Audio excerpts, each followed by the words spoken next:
go. Welcome back to another edition of 757 Field Goals Podcast. I'm your host, Antoine Corbin, with my co-host, Jamal Hawkins. We back.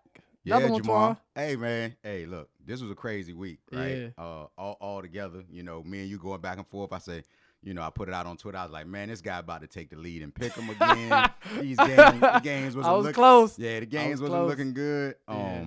But yeah, man, I think some stuff happened this week. We'll get into the Norcom Lake Teller game. Yep. Gloucester. That was very exciting. Gloucester right. Bethel, very exciting game. Right, and I seen a report. I seen a report yesterday, I think, that said that was the most points Gloucester scored since 1977. Woo! It was like what, 61? Nah, it's 50. I want to say 57 or 59 points. It's very high score. Yeah. It was back and forth. And the crazy thing was they had to score that many points because they fell down early in the first half, so they had to come kind of back and forth game between them and Bethel. Yeah. And actually, one of the Bethel's players is one of my top performers this week. Yeah. That was a great game. And I know Malik Newton is on your list. Oh yeah. Yeah. So that game was I was at the Churchland Norview game this week, and you could hear the scores going out because the Maury was playing Ocean Lakes. And, Norcom was playing Lake Teller. That seemed like that was the focus. The big games that they would actually saying the scores during the Norview game. So it was pretty interesting to see, and we were sitting in the stands with the Score Stream app up, and we were just watching the scores come in. It was like, what? It's 27. Norcom had a 27-point lead, and and then all of a sudden in the third and fourth quarter, I started seeing the scores change, and I was like, hey man, here come Lake Teller, and everybody like, what you talking about? I was like, man, they down by like 5, and then here it comes. So yeah, man, I think this weekend was pretty exciting. Yeah, I had a lot of Portsmouth people calling me and texting me and stuff, and they're doing the Norcom game, and they know I'm not really biased, even though I went to Lake Teller. I try not to be biased because I cover the kids so much and write about them. But like, oh, we're gonna beat y'all Norfolk boys 2 years in a row. This one it was 40-14 at the half. Yeah. So I wasn't at the game, of course. So I wasn't at the game, so I'm just like you. I'm keeping updated with the scores. I'm like, man, 40-20. Yeah. 40-28. 40-35. Hold on. They coming, man. Like you said, Malik Newton, junior running back, kind of put him on his back. Put him on his back, man. 6 touchdowns, 200+ yards. I think that was his career high, 6 touchdowns. And I heard he scored the 2-point conversion. 2-point conversion. From what I heard, there's an interesting story behind that as well. Yeah. It's like as soon as he scored because he scored the game, the touchdown. To put him, they was down by 1. Yeah, to make him down by 1, and then he flashed 2 fingers up like, hey, let's go for 2.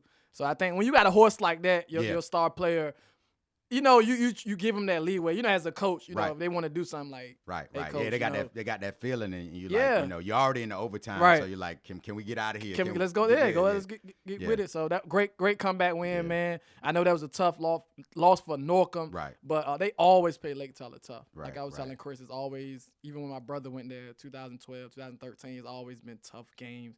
Good matchups. So Norcom, that was their first district loss. Still got, but they still got Maury. I believe they still got Churchland as well. So they got some tough games coming up. Lake Teller has a tough matchup this week with Churchland. Yep. So the Eastern District, we starting to get there. Yeah. We saw Maury and Ocean Lakes in the Eastern District, Beach District battle. What do you think of that outcome? Again, I think we talked about it last week. I think Ocean Lakes has a problem with speed. Right. It's I think early in the game they had the onside kick. I think it kind of set the tone for them, to try to get that surprise in there and maybe take that instant momentum. But it seemed like after that, I heard more defense turned it up, and then the CJ Beasley show took hold. I think he ripped off like a 90-yard or something like that, something crazy. But I just don't think that the Ocean Lakes team now can deal with teams that have legitimate speed. They're a well-coached team. They always have been. But it's different when you got that type of speed out there. And you got those skilled players and a lot of spread offense, and you spreading them out. I know they got some deep. I know. I think Naquan Brown, I think that's his name, defensive end. So when you're dealing with that type of pressure up front, you got to get the ball out of your quarterback hand, or you got to hit it right now. You can't wait around. And let those kind of guys get off. So I think they have a problem. Yeah, and actually, like I said, Ocean Lakes, they went up early, 6-0, and then Maury 31 in a row. Right. 31 in a row. It looks like they focus on the running game this week. I don't know if just because it's about to get cold and you want to kind of get the horses moving up front, get them going. Like, hey guys, it's about to be y'all turn. Y'all turn to shine. So 31-6, another impressive win. But for Ocean Lakes, they got to bounce back quick because they got Salem coming up this week. So. Yep. You got two tough matchups. You don't really have time to rest or think about last week's loss. Now you got to move forward because hey, let's lose 2 in a row. Now this not even not. Now we're talking about the Beach District race. Mm-hmm. Yeah, we already lost once. And then the other thing is which is I had this conversation last night about the schedule. Again, because the Beach has now allowed you to not play a total Beach schedule as long as the other, your other opponent can find a matchup. I think it was a good choice on one hand for Ocean Lakes. You get somebody else out of the district, you get the field and stuff like that. Definitely a good choice for more. Not a normal opponent in a D6, but it starts to hurt when you talk about playoffs.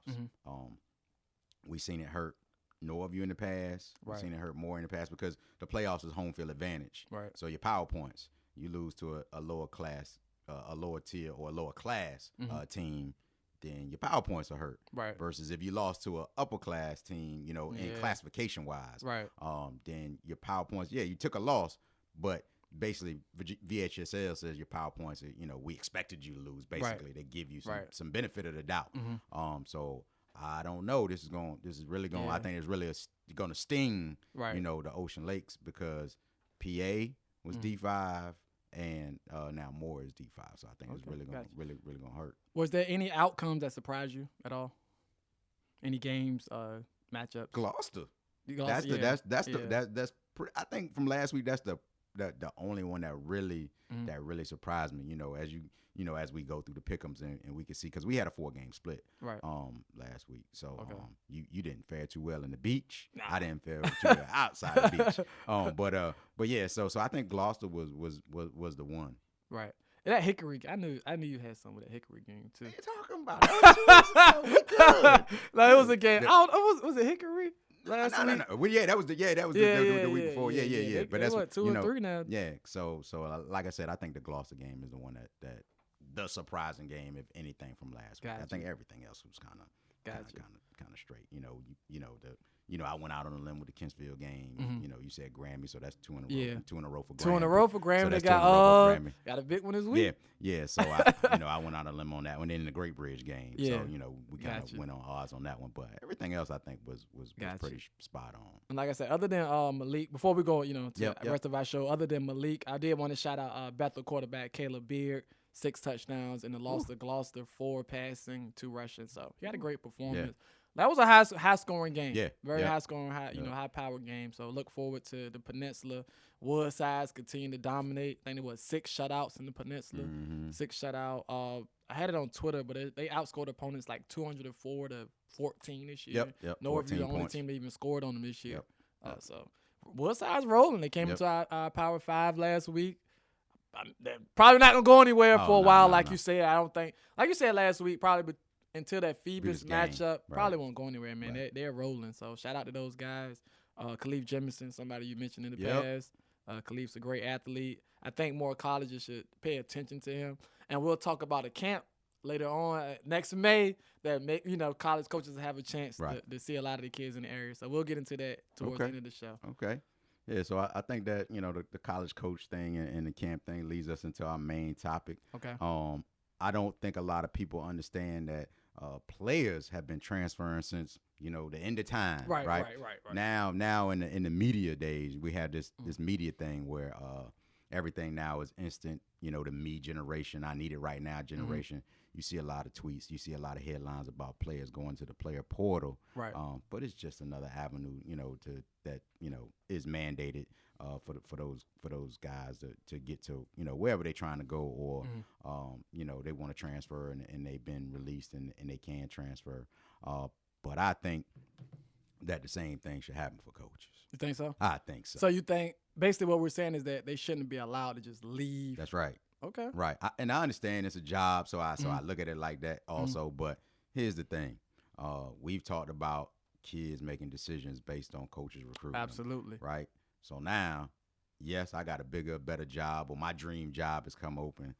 What are you telling those kids? Right. You sat there in my home and said, I'm gonna take care of your son. I'm gonna love him like he my own. And then the minute you got that next job, is I'm gone. I'm gone. Right. And a lot of times, what these coaches are even doing is they're keeping tabs on the kids to take them with their new school. Right. You know what I'm saying? So it's like there's no loyalty on both ends. You're not showing any loyalty to your old school. You're not showing any loyalty to the kids. And what is your new school thinking? Right. When I think of a situation like, not to cut you off, but when I think of a situation like that, I always think of Lane Kiffin. I don't think Lane Kiffin has any loyalty to anybody but Lane Kiffin. Because I read about the Tennessee, when he took the Tennessee job, as a youngster. I was like, that was just a weird situation all around, man. So I'm kind of with you. I think if not a coach's portal, they shouldn't be allowed to leave after National Signing Day. Once those kids locked in, coaches need to be locked in too. Right. Yeah, I think I don't know if you can ever get it because of employment rules or whatever. If you'll be able to get to the portal situation. But when we're talking about, kids having to ask for releases sometimes, you're talking about kids having to get into this portal so that, which is a good thing, I think, because now coaches understand this kid is actually able to come to my team if I want the kid to come, because they're in the portal. We know that they're cleared or whatever. Right. But when we talk about coaches and we talk about their jobs and you talk about the impacts they having on a young man's life, and I think that's across the board. And I say young man because we talking about football, but coaches are leaving in all the sports. The baseball, the basketball, all of the sports are impacted. When you have that impact on athletes in general, I think there should be a level of respect there. Now, whether you come to the meeting and say, hey, I'm up out of here, I can look you in your eyes and tell you I got to go. It's a better job for me. This university might not be the best place for me, or we've mutually decided to part ways. Then I think all bets off. Just all right, then everybody free to go. If that's the case, if the coach gonna pull out, then everybody free to go. Don't and that was gonna be my next thing. Like if the coach leave, and I'm not sure. I know they've updated the rules a little bit, so I may be outdated on this. But if the coaches leave, I think all the players should be allowed to leave, and I don't think they need to. It shouldn't be, because there's a lot of restrictions on that too. Where you can't transfer to this school in conference, or we can put this school on the list you can't transfer. But you can correct me if I'm wrong, but I don't think the same thing goes with coaches. I think they're allowed to go from school to school. I remember at one point, North Carolina wanted Frank Beamer, and probably the only thing that holds that back is contract buyouts. But there's no other coach has to sit out a year, 2 years. Like you said, I think if the coach go, all the players are eligible to go too. They can go. That's only fair. That's only fair. Yeah, right? And I think that's the one thing, and that's why I get back to saying, players, before you make that decision, hopefully you're not making it on the strength of a coach and the coach's word, except for, we're offering you a scholarship and the college is going to pay for your education. You making it on the strength that this is where I want to go, kind of regardless of the coaching situation right now, because, coaches change, coaches get fired. I can understand all of that. So you're hoping you're making that decision based on not only the football or the sport aspect of it. You're making it on the fact that this is the education that might change my life. When I play this great game, but I got it in the classroom, and now if I make it to the league, whether NBA, NFL, MLB, or whatever, WNBA, that I can succeed in life because I got this education. And not just, the ball, not just the athletic side of it. Right. But we are mindful. We're dealing with impressionable teenagers. I think a lot of them, they're choosing the coaches, not really the coach, but, it's a parent. It's like your second parent as well. So I do want to feel comfortable with the head coach, with the coaching staff. Maybe everything else can fall into place as long as I'm, it's kind of like if I move to a new place. As long as I'm in love, my wife supports me, all that good stuff, I can deal with everything else. I can deal with the, not having my favorite store there, or, being away from my comfort zone, as long as I have support. And I feel like people back me. And I think that's what you're dealing with a lot of the kids. They just, the coach might lie to them or whatever, but they feel that love. So, like you said, once that coach leaves, you're in a bind. Now we're in a bind because, how often is a coach saying, like you said, they're telling the truth. Like, hey, guys, I got this offer on the table. I might take it out. They're not going to tell the kid that. Like, right after signing day, I might be with another school. They're not going to tell the kid that. So Yeah, I think, like you said, there has to be a way, and I could be wrong, but to where there's a rule, the NCAA allows these kids that once the coach leave, everybody's free, from the letter of intent. I think the NCAA is being put on notice. Oh yeah, I mean, we're gonna have that. We're gonna get into that topic and downstream in our show, in another episode. But I think this is another thing that somebody needs to start looking at seriously. What we talk about, coaches leaving the programs and players having the ability to leave a program and go somewhere else. Especially when you're talking about scholarship athletes, right? Because that's tough. Like I said, that's a tough situation. Not to just keep rehashing this, but it's a tough situation we put kids under. A lot of these kids, like some kids when they go away to school, some of them never come back home. Some of them they live where they go to school, they get jobs, they get careers, that they settle down. So they're not just picking that.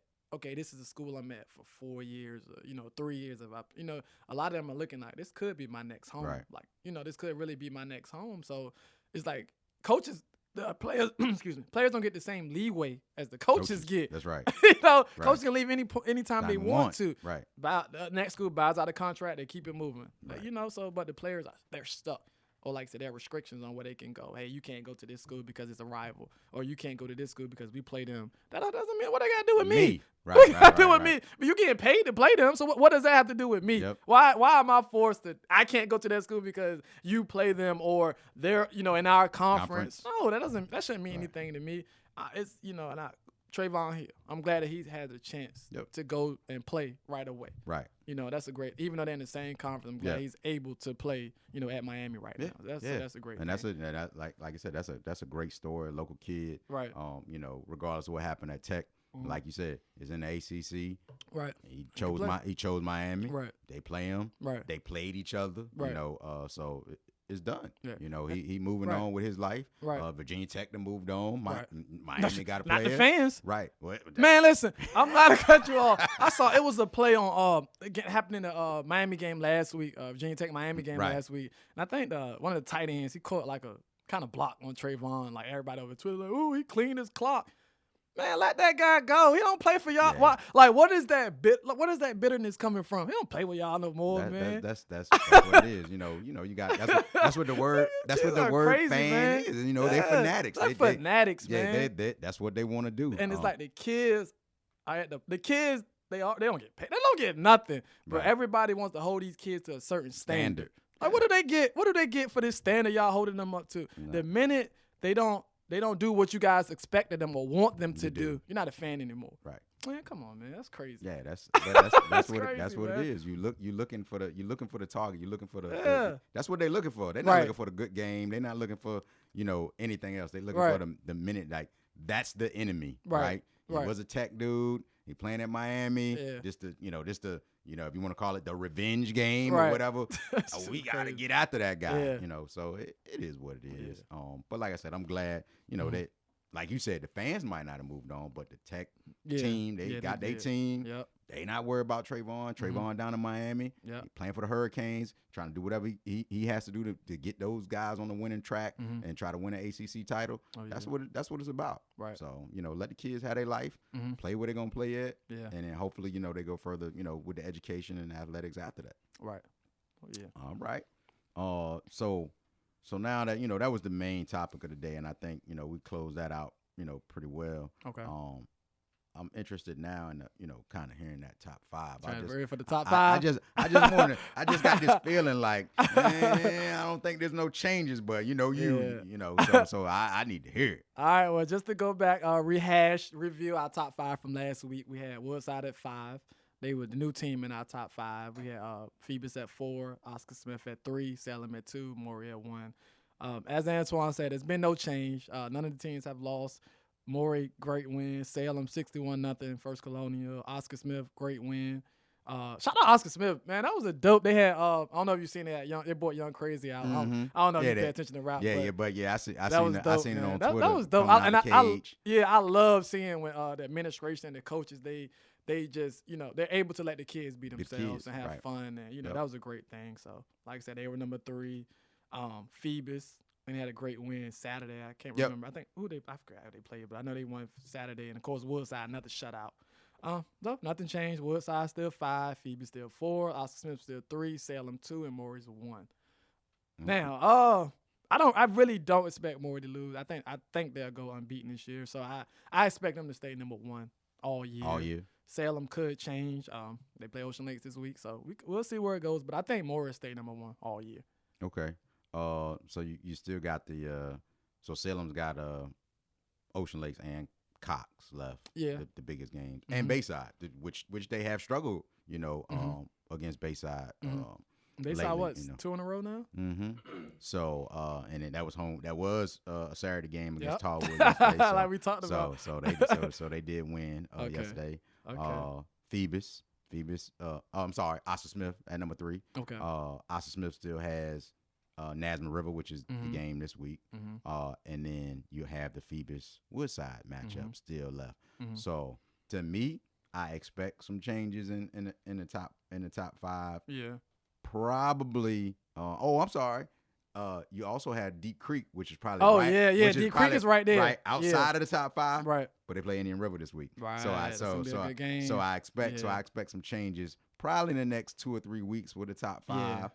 Because those games will start to happen, and you'll start to see, and I think it'll get your mental prepared for these are the top teams. Because the schedule is showing you that they're the top teams. Right, they're the top teams, and these are teams that are dominating. Like Salem, I want to say 12 points. 12 points all year. Yeah, PA.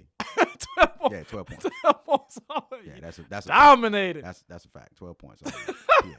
So yeah, man, these are but like you said, I think the back half of the top 5 might change because like I said, Woodside Phoebe have to play each other. I don't see Smith losing. I don't see them losing in Nasman. Salem could, but I really think the top 3 will stay the same. Okay. Has to be real. I think the top 3 will stay the same.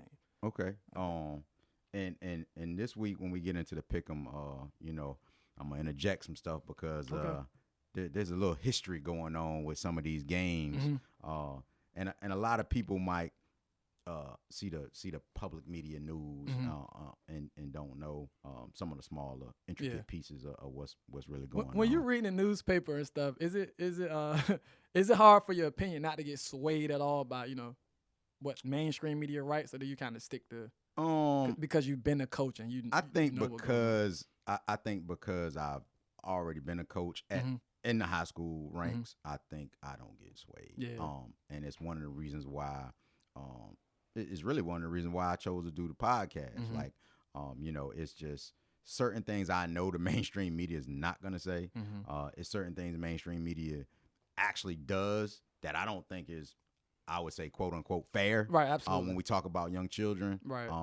Especially end of the year awards, which really has, bothered me in the past couple years. Oh yeah. So yeah, I don't let it sway my opinion. Awards, the award. That's tough though, man. Because I've been on both sides. I've been on both sides as the fan. I've been the person that picks the awards, and I think it's tough. I think a lot of stuff with that. What I've always said that the mainstream media doesn't do, they don't give credit to people on losing teams.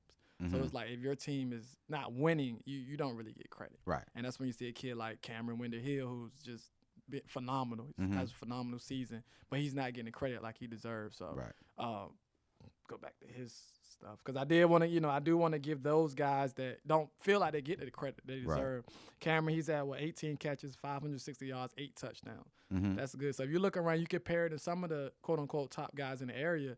He's right there, and he's leading some of those, some of those categories. So just going back to what you said, I think that's why it's like what we do is needed because we give shine to the people that need it, the kids that need it, the teams, and you give a very great coach's, perspective on what you talk about. So I mean, I love it. I just love learning from you. And I know it's like you said, I've been when Coach Jackson was over at Salem, I've been in the room. Kind of when they do, back then it was kind of like Beach District, and then you get your, D5, the conference, especially on a reclassification, and you hear, the stats get yelled out, and people got to vote, right? So it's all kind of opinionated. But when you see some of those results, a prime example, there is no way you can have any kind of all-anything football team and not have 5 linemen. Okay. Like we're talking offense. Right. Yeah, that makes sense. How you slice it up. Right.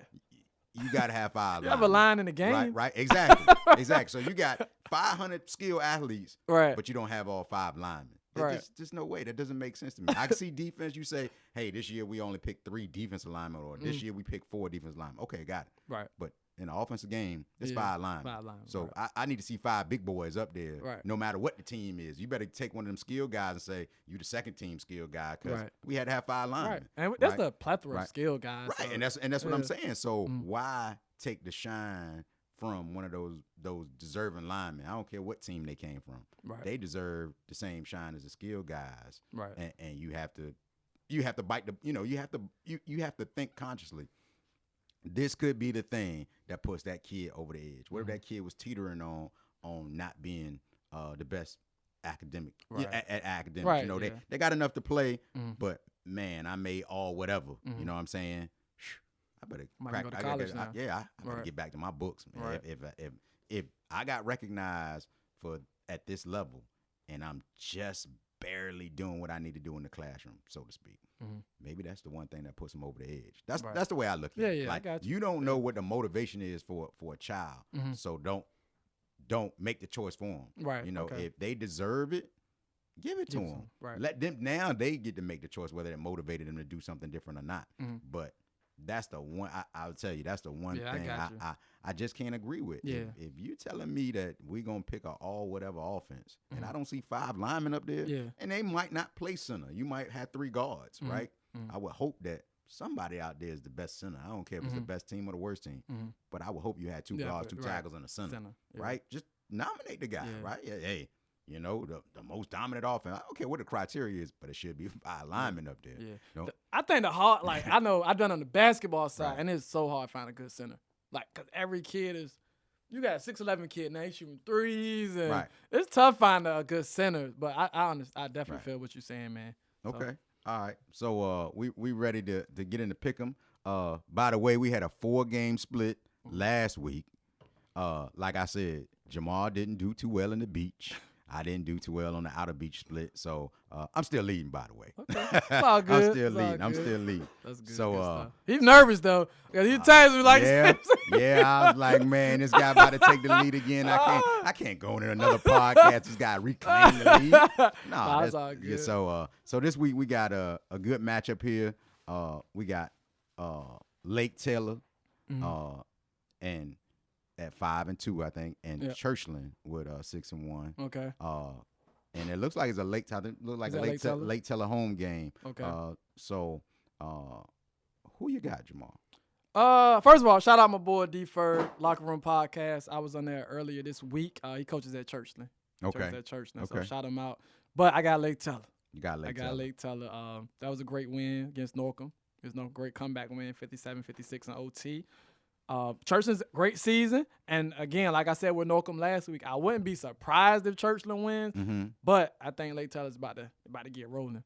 Yeah, I was at a Churchland Northview game. I was surprised at some of the play calling, but it looks like for my first time seeing Churchland, outside of summertime spring games type stuff, they look pretty good. I don't think that they'll be able to stop the Lake Taylor run game. That is a horse back there for Lake Taylor. So I'm going with Lake Taylor. Okay. I do expect a pretty competitive game. Yeah. Though. Oh yeah. All right. Maury versus Wilson. Stat game, Maury. Okay. Stat game. Maury sounds good to me. Here we go. I'll go first on this one. Okay. Peninsula game. Jamal said he had to get his peninsula up. His and we got a big time right we got a big time game coming up here. Hampton versus Gloucester. We just spoke about Gloucester in the Bethel game. Hampton did get a win this week. Okay. But I'm going with Hampton in this game. I'm going with Hampton too. I flip flopped on this because Gloucester, they almost got me off the excitement of the win, but I'm gonna go with Hampton. I think Hampton's gonna move to that would make them 6-2. 6-2. Okay, Yep. I got Hampton. Okay. Lakeland versus Hickory in Southeastern District. Hickory. Yeah, I'm going with Hickory too. I don't know what's going on at Lakeland, man. I got to see them play or something. Yeah. I have no idea what's going on over there. I'm going with Hickory. I'm going with Hickory on this one. Okay. All right. A game you mentioned last week, right? Coach Archie and Granby, back-to-back wins, right? They got back-to-back wins. And then you have the Norcom team coming off the loss against Lake Taylor. Got a little history here. You know, of course, Coach Archie coached over at Norcom. Coach Jackson was the athletic director. Of course, Coach Archie, you know, gets dismissed or whatever, and now winds up at Granby. And now we had this game that you spoke about. Right. Me personally, I've been on that staff under Coach Jackson.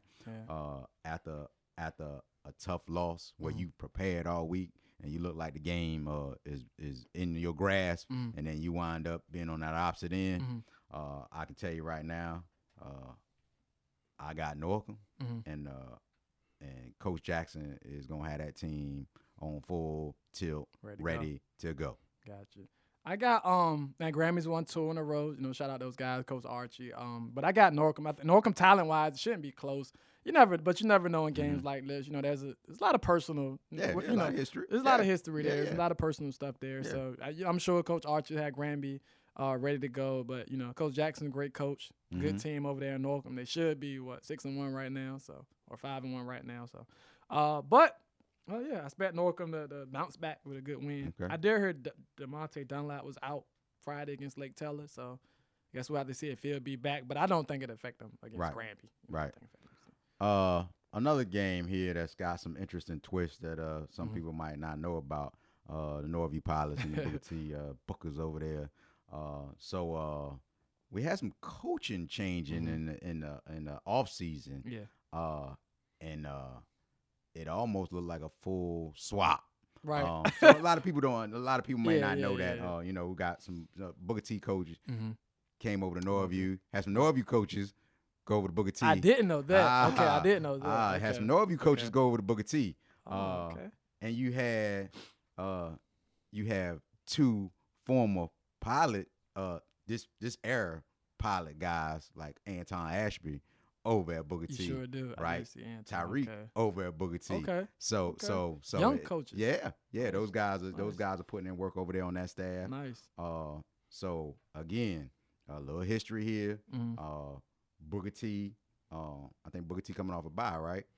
I believe so. Yeah. I don't think they played last week. So I think that after seeing a couple Northview games, I think I'm going with Booker T in this Eastern District match. Yeah, I'm going with Booker T. Booker T as well. I think Booker T will get their 3rd win of the year. Okay, here we go. Peninsula, Denby versus Bethel. I definitely have Bethel. Yeah, I got Bethel too. I think Denby gave up. I don't remember, man. Was it 70-something points? Yeah. Yeah. So I mean, that's rough, man. But yeah, I think Bethel got this one. All right. Here's a game that's probably going to be a toss-up in the Southeastern District. We have Western Branch and Grassfield.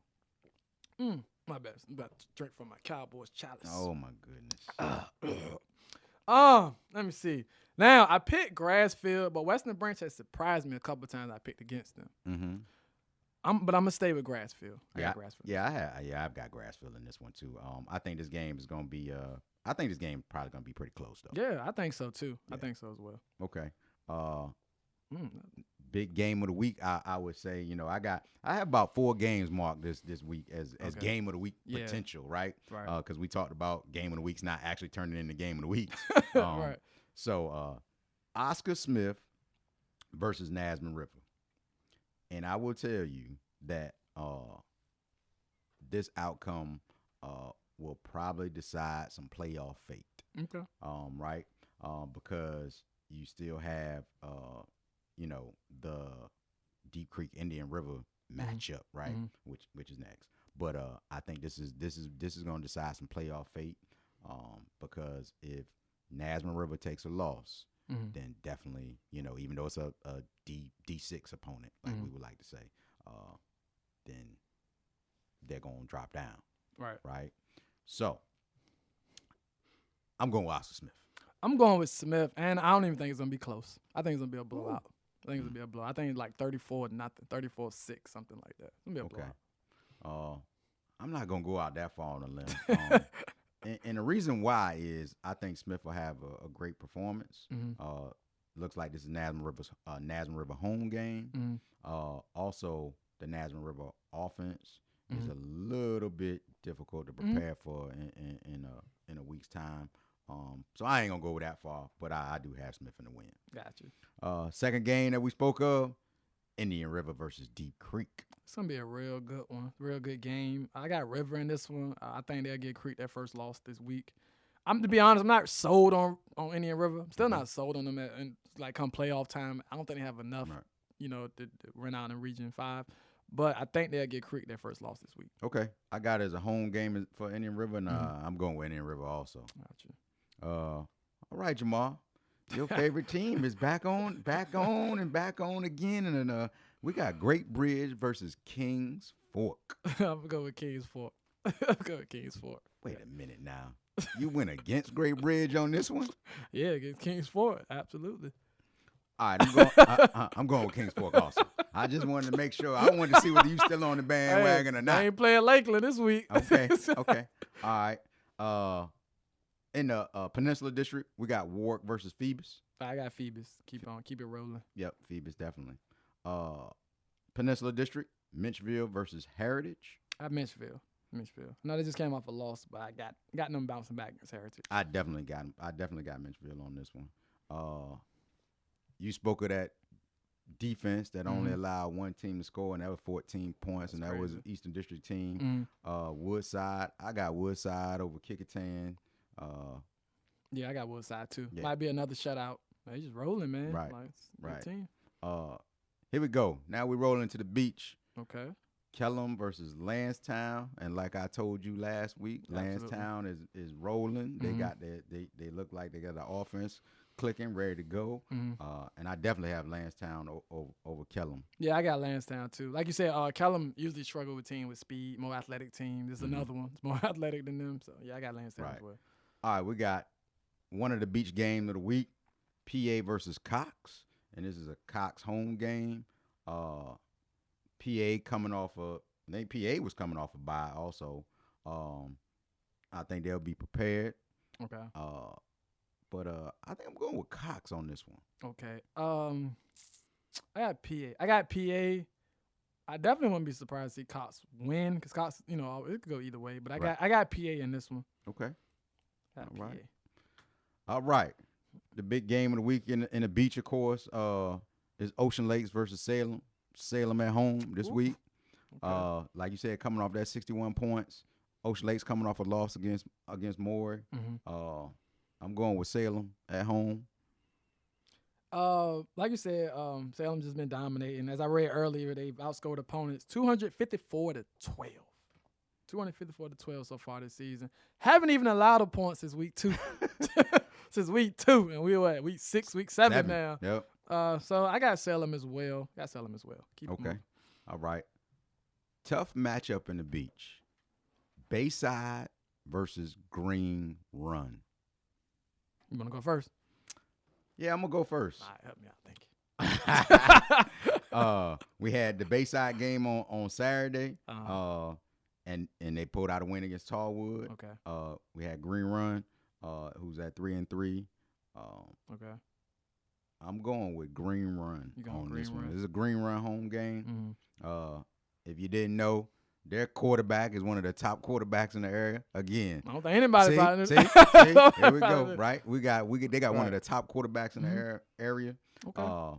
I think now it becomes a short week for Bayside, not for the kids, but when you talk about coaches' Saturday. preparation, Saturday game, even though they might have been able to see Green Run on Friday night, they still got a game to play the next day, so you got to focus on the game at hand. Now you got a short turnaround. Okay. Again, Green Run played on Friday night, Bayside played on Saturday. I don't got to wait on you. I get to go to your game. I think Green Run will be ready.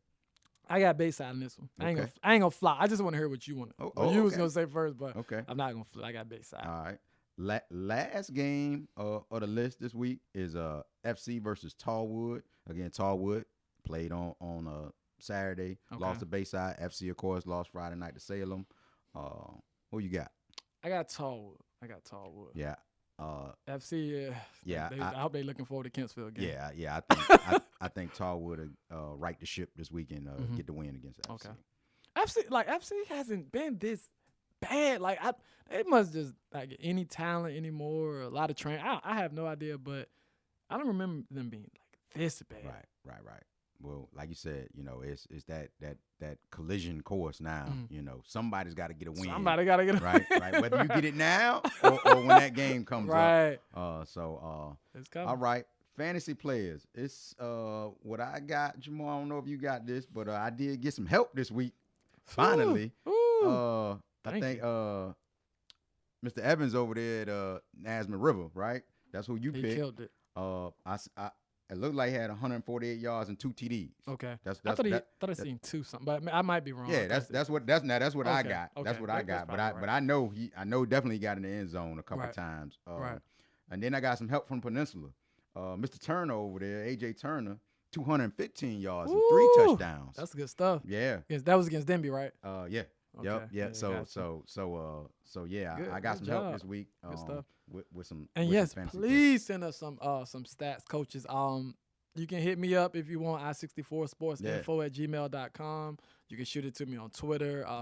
But please send us some stats so we're able to talk about your kids. We love talking about, especially the unheralded ones that don't get attention.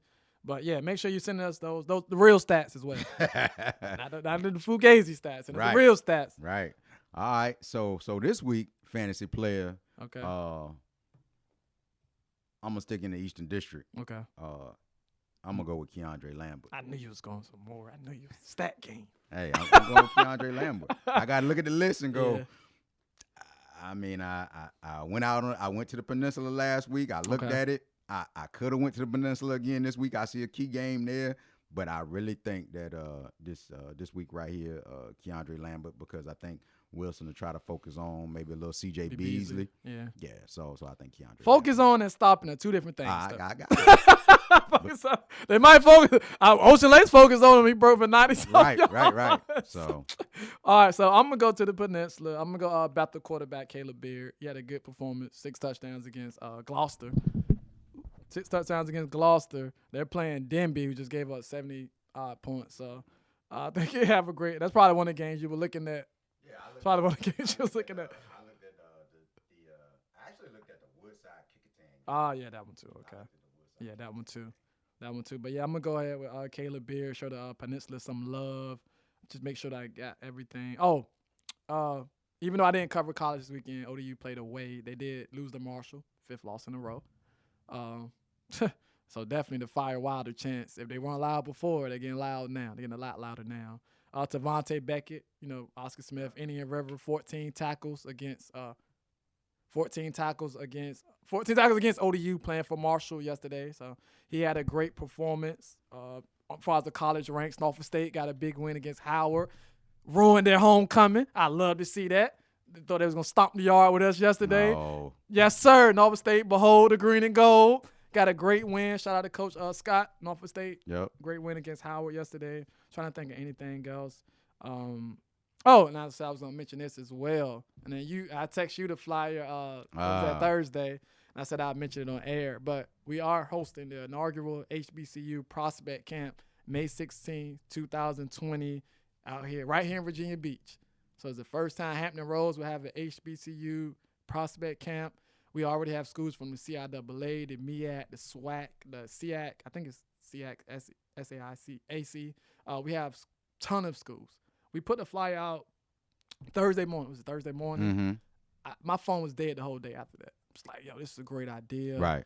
A lot of people are already preaching to black athletes to go to HBCU. So I think with us doing this camp, and I'm a part of a great committee with this camp, by the way. It's not just me, Chris Curry over there at Kempsville, Don Britt, who runs D1 Savage, Raymond Colston over at Tallwood. It's a lot of, there's a lot of us.